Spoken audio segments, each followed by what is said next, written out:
చెట్టు పేరు చెప్పుకొని పండ్లమ్ముకునే ధోరణి తనది కాదని తెలంగాణ జాగృతి అధ్యక్షురాలు కవిత అన్నారు.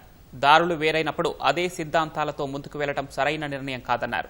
హైదరాబాద్లో తెలంగాణ తల్లి జయశంకర్ చిత్రాలతో కూడిన జాగృతి జనంబాట పోస్టర్ ఆవిష్కరించిన కవిత సామాజిక చైతన్యం కోసమే యాత్ర చేపట్టినట్లు పేర్కొన్నారు. సామాజిక తెలంగాణ సాధన కోసం అన్ని జిల్లాల్లో పర్యటిస్తానన్నారు. యాత్రలో అందరి సలహాలు సూచనలు స్వీకరిస్తానని 4 నెలల పాటు యాత్ర ఉంటుందని చెప్పుకొచ్చారు. జూబ్లీహిల్స్ ఉప ఎన్నికకు తెలంగాణ జాగృతికి సంబంధం లేదన్నారు. కొత్త రాజకీయ పార్టీకి అవకాశం ఉందా లేదా ఇప్పుడే చెప్పలేని ప్రజాభిష్టం మేరకు ముందుకు వెళ్తామని, భవిష్యత్తు కార్యాచరణ ప్రకటిస్తామని తెలిపారు. పండ్లమ్ముకోవాలనే ఆలోచన నాకు లేదు.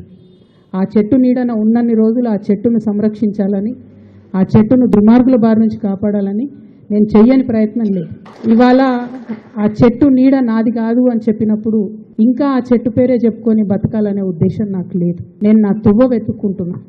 తెలంగాణ బిడ్డల కోసం, తెలంగాణ ప్రజలతో, తెలంగాణ మేధావులతో సమాలోచన చేయడానికి, వారితో మమేకం అవ్వడానికి నేను ఒక తువ్వను ఎత్తుకుంటాను. వారి ఫోటో పెట్టుకొని పోతే నైతికంగా నా విలువ ఉండదు. నైతికంగా అది నాకు కరెక్ట్ కాదు. నైతికంగా కరెక్ట్ కాని పని నేను చేయను. వారు నా తండ్రి గారు. వారి కడుపున పుట్టడం అనేది జన్మజన్మాలకు నేను చేసుకున్నటువంటి అదృష్టం. కానీ దారులు వేరైతున్నప్పుడు ఇంకా కూడా నేను వారి పేరు చెప్పుకొని ఉండడం అన్నది నైతికంగా కరెక్ట్ కాదు. అందుకోసమే వారి ఫోటో లేకుండా ముందుకెళ్తున్నామనే విషయాన్ని ఈ సందర్భంగా తెలియజేస్తూ ఉన్నాను.